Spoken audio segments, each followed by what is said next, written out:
So welcome sir, it's my honor and my privilege to interview you. आपने वैसे तो life में इतने सारे इंटरव्यूज दिए होंगे, पर मैं भी आज ये जुर्रत कर रही हूँ आपसे कुछ सवाल पूछने की for my students and the lovely audience which we have. पहले तो मैं I feel so honored and so lucky to hear such eminent people, such eminent doctors, you know, who shed light on confidence, so many new things. बड़ी प्यारी बात कही उन्होंने कि learning जो है वो बंद नहीं होनी चाहिए, बहुत अच्छी बात है, कॉन्स्टेंट लर्निंग। एक बड़ी इसने बड़ा अच्छा कहा है कि the technology on your table is obsolete. जो आपके टेबल पे आज आया वो पुराना हो गया, अरे आप आज ही खरीद के लाए उससे। सर हमें कुछ आपके जर्नी के बारे में बताइए, कैसे किया आपने स्टार्ट ये सफर ऑफ बिकमिंग एन एक्टर? ये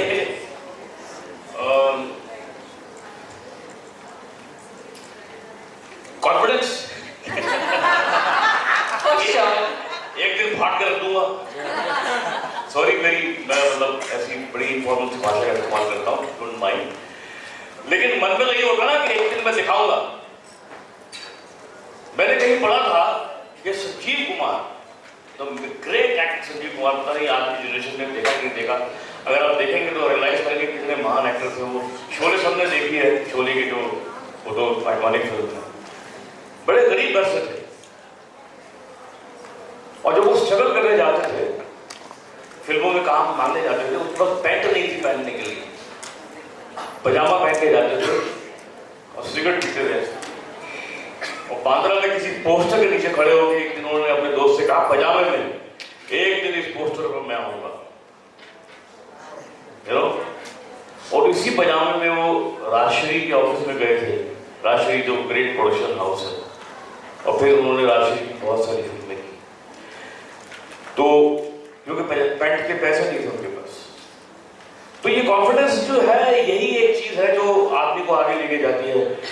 देखिए, my father was an aeronautical engineer. Boeing जो जहाज है, आज हम रोज बोइंग में उड़ते हैं, देखते हैं, तो जो पहला बोइंग आया था हमारे देश में, बोइंग 737 पहला आया था 1973 में, my father was responsible for bringing that Boeing into our country. He was staying in Seattle, the Boeing factory, for 1 year and got the aircraft assembled in front of his own eyes and flew back in the same aircraft from Seattle to India, having many stops on the way, क्योंकि इतना fuel नहीं होता उसमें, कितना लंबा hall उसका एक ही उड़ान में हो। तो ऐसी फैमिली से मैं आया, तो but at the same time my father was a great very large hearted open minded man. जब मैंने उनसे कहा कि मुझे एक्टर बनना, उन्होंने पहला सेंटेंस ये बोला कि थिएटर करो, कुछ सीखो, ऐसे मत जाओ, क्योंकि अगर if you know your job, देखिए कॉन्फिडेंस जो है ना, एक बड़ी उसकी सीक्रेट है। Your confidence is directly proportional to your knowledge. आप इम्तिहान देने गए हैं, आपको आता है तो कॉन्फिडेंस है, नहीं आता तो आप भगवान को याद कर रहे हैं एग्जाम से पहले। अब इसका बड़ा छोटा सा एग्जांपल है कि दो स्टूडेंट थे, एक बेचारा बहुत पढ़ रहा था और एक अमीर बाप का बेटा था। तो अमीर बाप के बेटे ने बोला, चिंता मत कर, मैं तेरा जो टीचर है, जो प्रोफेसर है, जो तेरा पेपर चेक करेगा, उसको मैं कुछ माल वाल खिला दूंगा, तो पास हो जाएगा। अब दोनों अपने घर से चले स्टूडेंट एग्जाम देने के लिए। जो बेचारा बहुत पढ़ रहा था, उसने रास्ते में मंदिर में रुककर पूजा की, आज पास कर देना। जिसको मालूम था कि मैं पास होने वाला हूँ, उसको कॉन्फिडेंस था, तो सीधा चला गया और पास हो गया, क्योंकि मालूम था उसका बाप उसको पास करा देगा। मैं ये नहीं करेगा, आप सब भी ऐसा करेंगे। तो बस ये शुरुआत हुई मेरी जर्नी में, और फिर मैंने थिएटर करना शुरू किया। और जैसे मैंने वो जिक्र किया था उन्होंने कि हमको पकड़ लिया कि वो जहर की पोस्टर लगा रहे थे, हम अभी पूछा समाज में कुछ देर पहले, तो इस तरह के बहुत सारे हमने वो किए। Then I joined FTII because मैं ये मानता हूं कि आप जो भी काम करें पहले उसको सीखें। अगर आप, अब जैसे मैं आज डॉक्टर नहीं बन सकता, क्योंकि मुझे क्या पता डॉक्टर क्या, मैं ये चेयर नहीं बना सकता, मैं कारपेंटर नहीं बन सकता, मैं ये लिफाफा नहीं बना सकता, मैं ये टेबल नहीं बना सकता, मुझे नहीं आता। जिसको आता है वही बना सकता है। तो मेरे फादर ने बात की, पहले अपना काम सीखो, नहीं सीखोगे। देखिए हमारे फिल्म लाइन में क्या होता है कि बहुत सारे ऐसे एक्टर आते हैं जो कि ये सोचकर आते हैं कि एक बार कहीं तालियां पड़ी कॉलेज में तो चलो बॉम्बे ग्रो करते हैं, है ना। तो ऐसे बहुत सारे लोग आ गए, मैं बहुत सारे ऐसे लोगों को मिलता भी हूँ, मिले भी बहुत सारे। जब कुछ नहीं होता तो वो परेशान होते हैं, क्योंकि जब अपॉर्चुनिटी आती है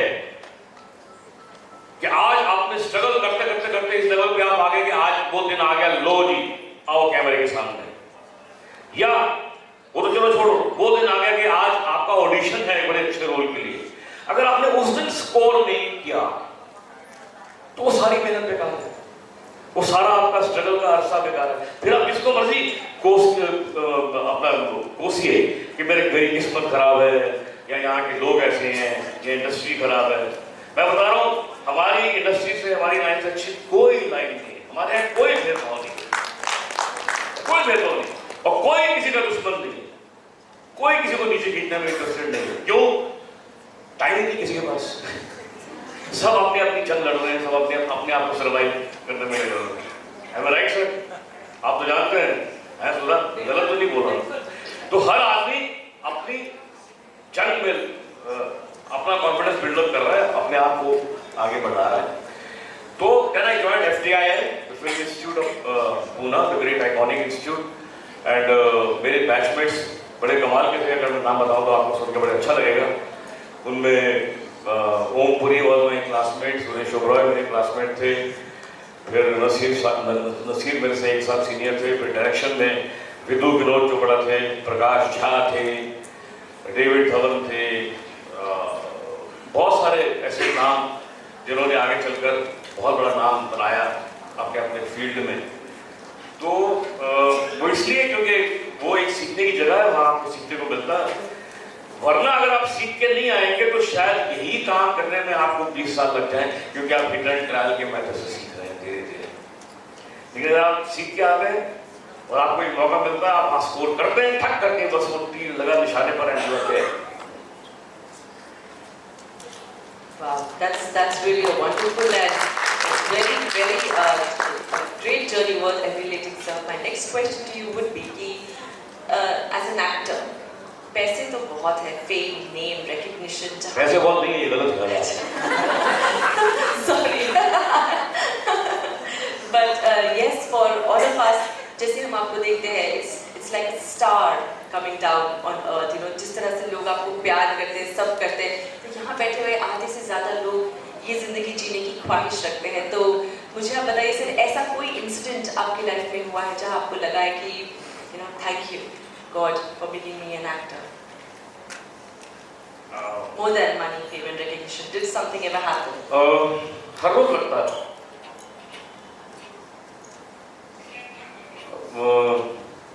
मेरा एक प्ले है, मैंने आपसे जिक्र किया आज उसका, मेरा एक प्ले है मसाज, जो मैं अकेला करता हूँ। 2 घंटे का मेरा सोलो परफॉर्मेंस है, और उसमें मैं 24 कैरेक्टर्स प्ले करता हूँ।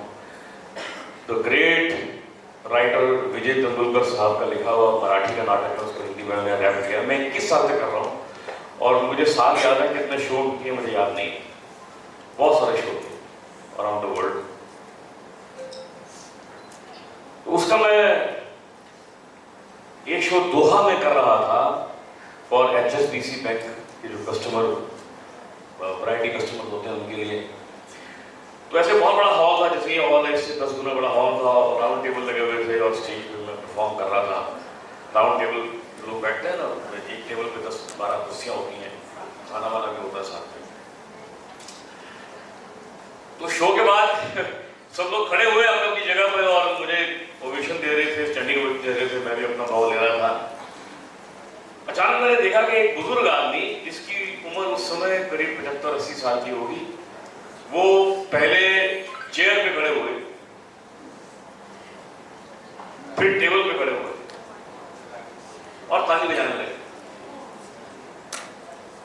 अब देखिए ये काम करने के लिए एक कॉन्फिडेंस चाहिए, 80 साल के इंसान को तो चाहिए, बिल्कुल चाहिए। एक बच्चा हो तो आप उसको कर सकते हैं, छोटी बच्चियां बैठी ऐसा करें तो कोई तो हंसेंगे इसके ऊपर, लेकिन एक 80 साल का आदमी और सिर्फ फिजिकल कॉन्फिडेंस नहीं चाहिए, एक सोशल कॉन्फिडेंस चाहिए आपको।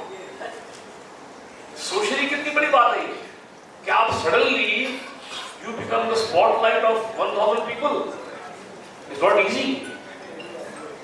लेकिन उसके दिमाग में कोई तो केमिकल लोचा हुआ होगा। तो मैं भी जानने को बेताब था, जैसे आप बेताब हैं कि ऐसा क्या हुआ। तो हमारे शो के बाद एक मीट एंड ग्रीट होता है ऑडियंस के साथ, तो वो हुआ, तो वो साहब वहां थे। मैंने कहा अंकल आपने ये क्या कर दिया?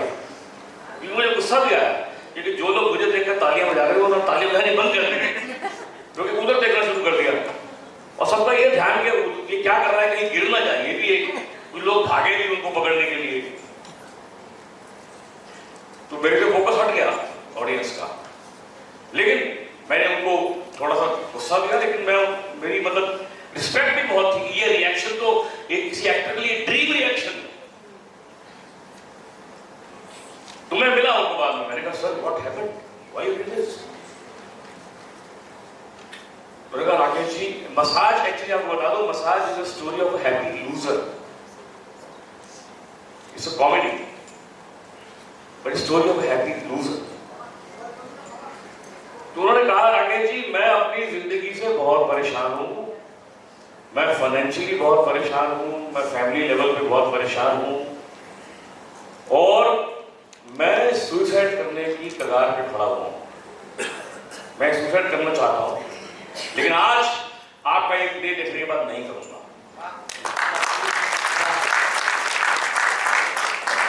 क्योंकि आपने एक बात उसमें बताई है कि लूज करने के बाद भी हम लोग हारना नहीं जानते जिंदगी में।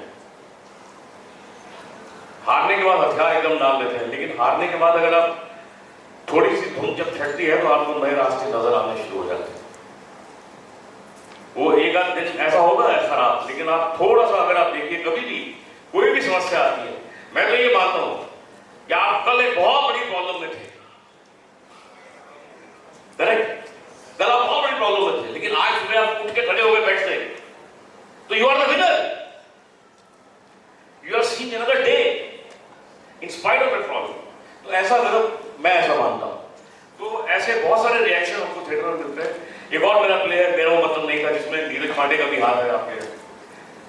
उन्होंने उस प्ले की बिगनिंग की जितनी फुटेज उन्होंने शूट की थी, अगर आपको याद हो तो नीना गुप्ता वाला मेरा प्ले है, वो मेरा लिखा हुआ प्ले है, उसमें हम 3 ही कलाकार हैं, अनुपम की, नीना गुप्ता और मैं।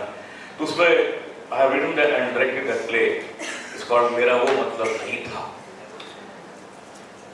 तो आपने पूछा कि क्या रिएक्शन ऐसे, तो हम उसका प्ले वॉशिंगटन में कर रहे थे, बहुत सारे शो किए दुनिया में उसके। तो एक शो के बाद जैसे होता है मीट एंड ग्रीट, तो एक हाथ मेरे कंधे पे जोर से लगा, मैंने कहा इतने जोर से हाथ कौन मारता है? पीछे मुड़ के देखा तो एक ब्लाइंड औरत थी, तो उसने एक बात कही, उसने कहा राकेश जी मैंने आपके प्ले, बोले मैं देख नहीं सकती, मैंने कहा यार मैडम आई कैन नहीं कर, so sorry for you but. तो उसने कहा कि राकेश जी मैंने आपके प्ले के बारे में इतना सुना है कि आज मैं आपका प्ले सुनने आई हूं, देख तो सकती थी, प्ले सुनने आई। तो ये रिएक्शन इस तरह के, जैसे आपने कहा कि ऐसा क्या है जो हम भूल नहीं सकते, और एक ये जो है जिंदगी सब रिलेट करते हैं उससे, ऐसा एक रिएक्शन है कि मैं एक पार्टी में गया तो वहां पर एक औरत मेरे पास आई ऐसे हाथ जोड़कर, तो बोले Rakesh ji thank you very much. मैंने कहा जी क्यों? बोले मेरी मम्मी है, वो उनको कोई डिसऑर्डर है, उनकी गर्दन अगर हम छोड़ दें तो ऐसी हो जाती है, तो इधर छोड़ दें तो ऐसी हो जाती है, तो पता नहीं क्या जो भी उनका आपको पता होगा क्या होता है डिसऑर्डर है। तो उन्होंने एक क्लैंप बनवाया है, चेयर में एक स्पेशल क्लैंप बनवाया है, जो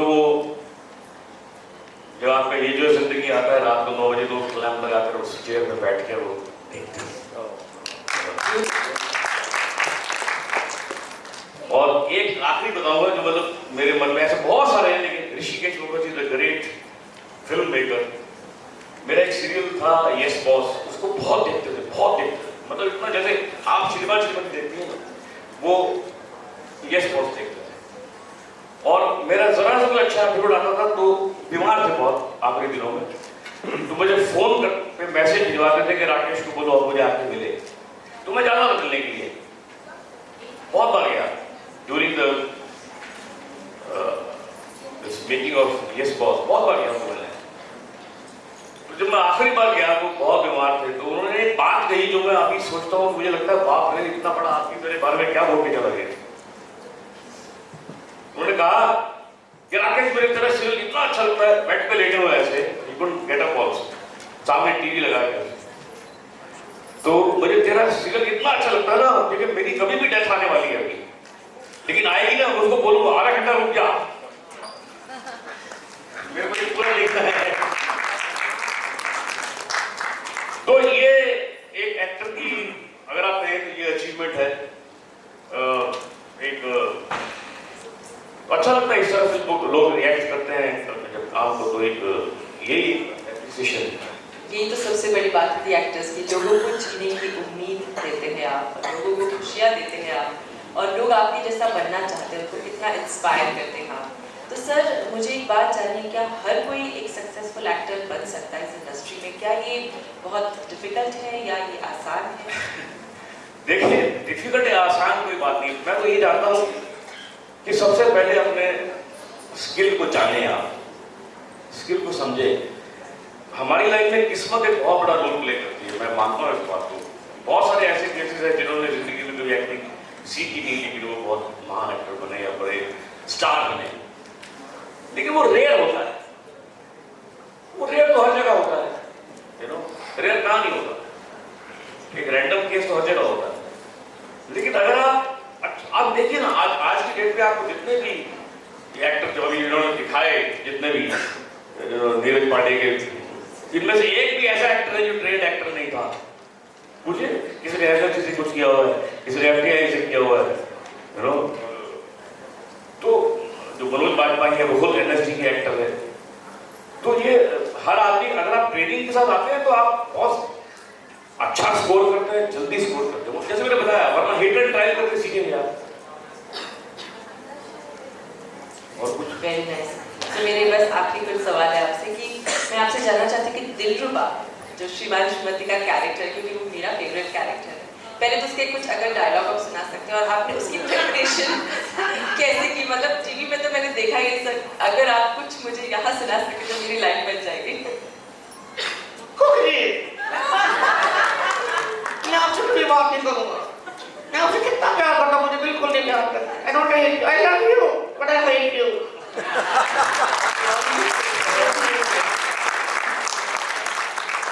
अब इन्होंने पूछा कि उसकी तैयारी मैंने कैसे की। देखिए, जब भी कोई कैरेक्टर मिलता है एक्टर को, तो हम थोड़ा सोचते हैं कि मैं कैसे प्रिपेयर करूँ यार, क्या करूँ इसमें जो कि ये थोड़ा सा हटके हो। जब मेरे पास ब्रीफ आया था राइटर का और डायरेक्टर का, तो इसमें ये लिखा था कि इज हैंडबैग हस्बैंड। अब हैंडबैग हस्बैंड तो बड़ा कॉमन है, हम सभी हैंडबैग हैं। आप है कि नहीं हो? पत्नी के सामने हिम्मत हो रही है बोलने की कि नहीं हो रही? नहीं, जोर से हो रही। तो मुझे लगा कि ये बड़ा कॉमन है यार, इसमें कौन सी बड़ी बात है कि हैंडबैग हस्बैंड है। जोर से बोलो। हाँ बोलेंगे तो घर में एंट्री नहीं होगी। हाँ, घर में एंट्री, और एंट्री नहीं हुई तो डिसेंट्री हो जाएगी। मतलब एंट्री को उल्टा इसका जवाब बहुत सही होता है। कैसे राकेश जी, मुंह से हाँ नहीं बोलना, मुंह से ना नहीं बोलना। जो समझो समझे। साउथ इंडियन क्या क्या बोल रहा था?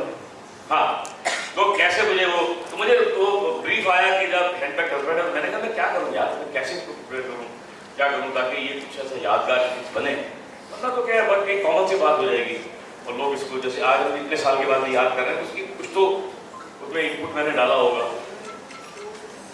तो कल से शूटिंग शुरू हो रही थी, आज एक हीरोइन की शादी थी, मतलब रियल एक हीरोइन की शादी थी जिसमें मुझे इनवाइट किया गया था। मैंने कुछ फिल्में की थी उसके साथ, उसकी शादी थी, उसने मुझे इन्वाइट किया, रह गया अपनी वाइफ के साथ शादी की। और कल से वो मेरी शूटिंग शुरू हो रही है। मैं अभी परेशान था कि कैसे प्रिपेयर करूँ, क्या डालूँ इसमें, क्या सोच रहा था। तो जैसे हम वो हॉल में घुसे तो वो स्टेज पे खड़े हुए थे, हीरोइन भी खड़ी थी, उसका हस्बैंड भी खड़ा था, वुड भी हस्बैंड भी खड़ा था। तो सब आने वालों को ऐसे बोला था, आइए ना, आइए बैठ के खाना खा के जाइएगा, तो मैं बात नहीं करूँगा, नहीं तो प्लीज खाना खा के जाइएगा। Allah be very happy with you. मैंने कहा ये तो मेरा आदमी है, इसको तो मैं ढूंढ रहा था। अच्छा देखिए, और क्या है, जिंदगी में हर चीज की टाइमिंग होती है, हर चीज की टाइमिंग होती है। फॉर एग्जाम्पल, वर्तिका जी कैसे हैं आप?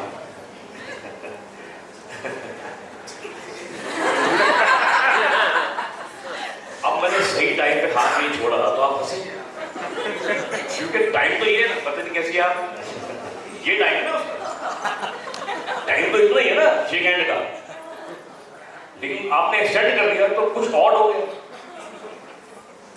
ना ऑड।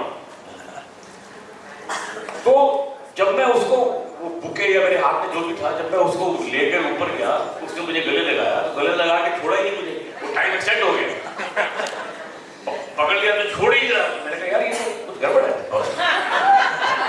ये दूसरी लाइन का आदमी है। तो मुझे छोड़ नहीं रहा, पर जितने टाइम में छोड़ा उस टाइम में छोड़ दे भाई, क्योंकि और भी लोग लाइन लेकर आए। तो मैं उसके बाद फिर मेरी वाइफ ने कहा अब चले। मैंने कहा नहीं, तुम एक काम करो, तुम खाना खाओ। तो मुझे नहीं खाना, तुम खाना खाओ, मैं चेयर लगा के इसके सामने यहाँ बैठूंगा आधा घंटा। क्या बात कर रहे हैं, उसको देखेंगे? मैंने कहा नहीं, मैं ऐसे करके कनेक्शन में देखूंगा, क्योंकि मैं इसको आधा पूरा घंटा एक घंटा ऑब्जर्व करना चाहता हूँ, इसकी हर अदा को, हर बात को, क्योंकि ये कल से मैं इसको पोर्ट्रे करूंगा। That is wonderful. Preparation leads to confidence. Nothing can. अब ऐसे ही वो मेरा प्ले मसाज है, उसमें भी एक, क्योंकि क्या है, एक्टर की एक आदत होती है, ऑब्जर्वेशन बड़ी, हमारी ऑब्जर्वेशन, विंडो ऑफ ऑब्जर्वेशन की वो कभी बंद नहीं होती, एक्टर कभी बंद नहीं होता, हमेशा खुली रहती, हर चीज एक सब्जेक्ट है, हर चीज है। जैसे मैंने भी नोट किया है, वो मुझे पोजीशन भी सारी याद है, कब नीचे आया, उसका नीचे लगा गया, सारी मैंने देखी उसकी पोजीशन, तो कोई चीज छूटती नहीं है एक्टर से।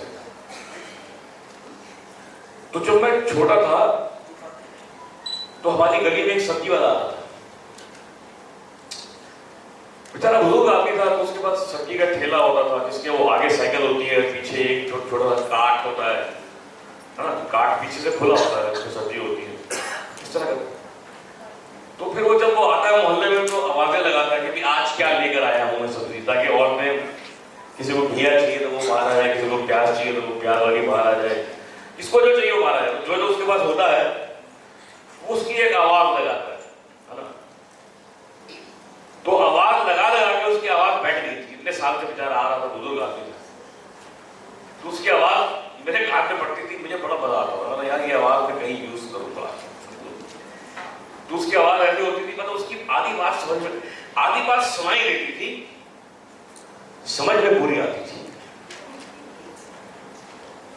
सुनाई आधी बात देती थी, लेकिन समझ में पूरी, क्या लाया है समझ में आ जाता था।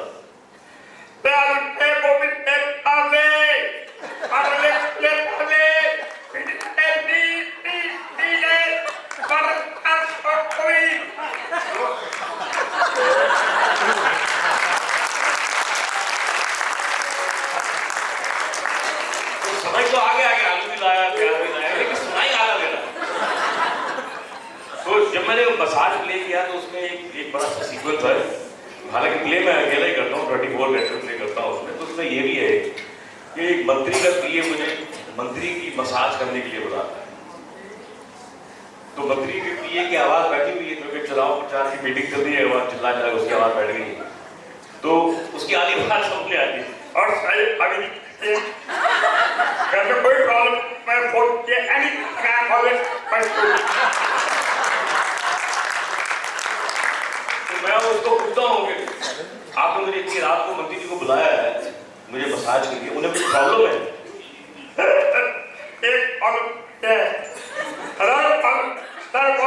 प्रीति को अगर तो सामने सबसे बड़ी प्रॉब्लम है क्या रेस कौन सी रेस? रेस दिया कांग्रेस कांग्रेस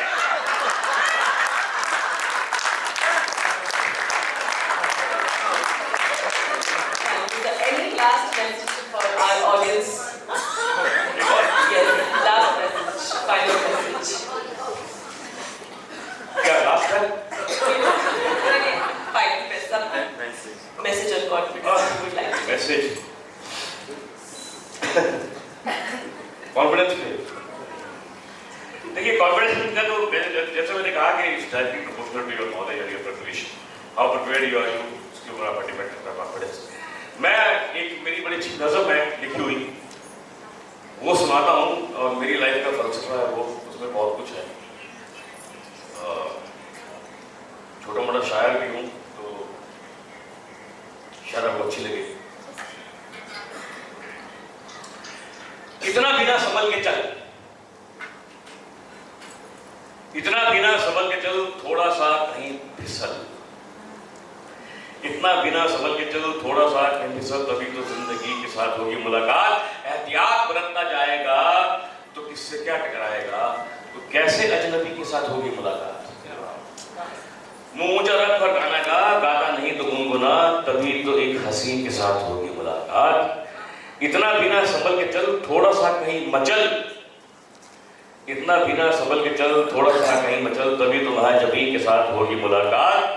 बाहर निकल के गाना गा, गाता नहीं तो गुनगुना, तभी तो किसी परी के साथ होगी मुलाकात। इतना बिना संभल के चल किसी के गम में जरा सा ढल, आपकी एम्पैथी वाली बात है। इतना बिना संभल के चल किसी के गम में जरा सा ढल, तभी तो एक नमी के साथ होगी मुलाकात। सब कुछ ही पाता जाएगा तो खोने का मजा क्या आएगा, ऐसे ही कमी के साथ होगी मुलाकात। इतना बिना समझ के चल तू शून्य क्या कोई गजल, तभी तो शायरी के साथ होगी मुलाकात। ना सुनेगा ना सुनाएगा तो जीने का मजा क्या आएगा, तो कैसे बेकली के साथ होगी मुलाकात। बेकली इज रेस्टलेसनेस, तो कैसे बेकली के साथ होगी मुलाकात। इतना बिना समझ के चल तू छोड़ वो कल और जी ये पल, तभी तो इस घड़ी के साथ होगी मुलाकात। उस कल में जीता जाएगा तो इस पल से तू क्या पाएगा, तो कैसे चला चली के साथ होगी मुलाकात। इतना बिना समझ के चल। जोरदार तालियां for Rakesh sir. Thank you so much. It was an honor to take your interview.